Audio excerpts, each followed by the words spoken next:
بسم اللہ الرحمن الرحیم۔ نجف اشرف عراق کا وہ مقدس شہر جہاں شیر خدا امیر المومنین حضرت علی ابن ابی طالب علیہ السلام کا روضہ واقع ہے۔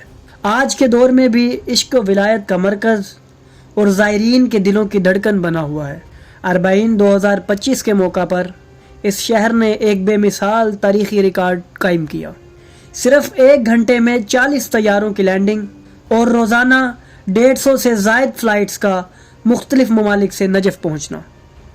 یہ اعداد و شمار صرف ہوائی سفر کی سہولت کو ظاہر نہیں کرتے، بلکہ اس جذبہ عشق کی گہرائی کو عیاں کرتے ہیں جو دنیا کے کونے کونے سے انسانوں کو امام حسین علیہ السلام کی طرف کھینچ لاتا ہے۔ مختلف ممالک سے زائرین نجف اشرف پہنچتے ہیں صرف اس امید میں کہ وہ چند قدم امام حسین علیہ السلام کی بارگاہ کی طرف اپنے ہاتھوں، پاؤں اور دلوں کو جھکا کر سفر طے کر سکیں۔ 40 امام حسین علیہ السلام کے چہلم کا دن اسلامی تاریخ اور شیعہ عقیدے میں ایک خاص روحانی مقام رکھتا ہے۔ یہ دن صرف واقع کربلا کے سوگ کا دن نہیں، بلکہ اس عظیم قربانی کو یاد کرنے، اس کے پیغام کو زندہ رکھنے اور ظلم کے خلاف صدائے حق بلند کرنے کا دن ہے۔ کربلا کا میدان جہاں امام حسین علیہ السلام اور ان کے 71 جانثاروں نے اپنے وقت کی سب سے بڑی طاغوتی قوت کے خلاف قیام کیا، وہ قیام آج بھی ہر آزاد انسان کے ضمیر کو جھنجھوڑتا ہے۔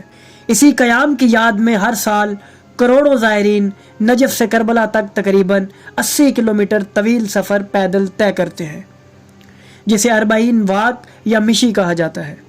اقوام متحدہ اور مختلف عالمی اداروں کے مطابق 40 واک دنیا کا سب سے بڑا پرامن انسانی اجتماع ہے، جس میں 2023 میں تقریباً 2 کروڑ 20 لاکھ زائرین نے شرکت کی، اور اندازہ ہے کہ 2025 میں یہ تعداد 3 کروڑ سے تجاوز کر جائے گی۔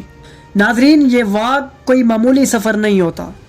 نجف سے کربلا کے درمیان ہر 2 کلومیٹر کے فاصلے پر موکب، خیمہ یا مرکز قائم ہوتے ہیں، جہاں مقامی عراقی عوام بلا کسی لالچ کے زائرین کی خدمت میں مصروف ہوتے ہیں۔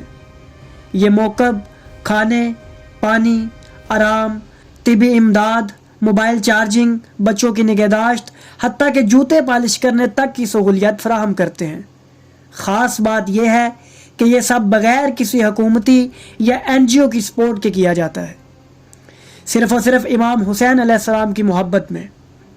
لاکھوں عراقی خاندان پورا سال اس واک کے لیے پیسے جمع کرتے ہیں تاکہ جب 40 آئے تو وہ زائرین کی خدمت کر سکیں۔ یہی عشق حسین کی وہ شمع ہے جس نے طیاروں کی رفتار کو بھی عشق کی راہ میں لگا دیا ہے۔ نجف ایئرپورٹ پر روزانہ سینکڑوں پروازوں کی آمد، سیکیورٹی اہلکاروں کی مسلسل ڈیوٹیاں، ہزاروں رضاکاروں کی خدمت اور بین الاقوامی تعاون، سب کچھ اس لیے ہے کہ دنیا کا ہر مومن امام حسین علیہ السلام کو چہلم پر سلام کر سکے، ان کے قدموں میں چند آنسو بہا سکے اور ان کے پیغام کو دنیا تک پہنچا سکے۔ 40 واک کا سب سے اہم پہلو یہ ہے کہ یہ نہ صرف ایک مذہبی عبادت ہے، بلکہ عالم اسلام کو یکجہتی، بھائی چارے، اتحاد اور ظلم کے خلاف کھڑے ہونے کا عملی سبق بھی دیتی ہے۔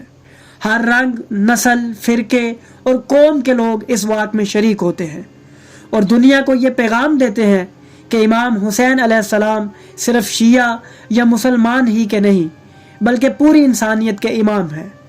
یہی وجہ ہے کہ کئی غیر مسلم افراد جیسے عیسائی، ہندو، سکھ، حتیٰ کہ دہریے بھی اس واک میں شامل ہوتے ہیں اور اپنے تاثرات میں اعتراف کرتے ہیں کہ ہم نے دنیا میں کہیں ایسا منظر نہیں دیکھا جہاں محبت، اخلاص اور انسانیت اس قدر عظمت سے جلوہ گر ہو۔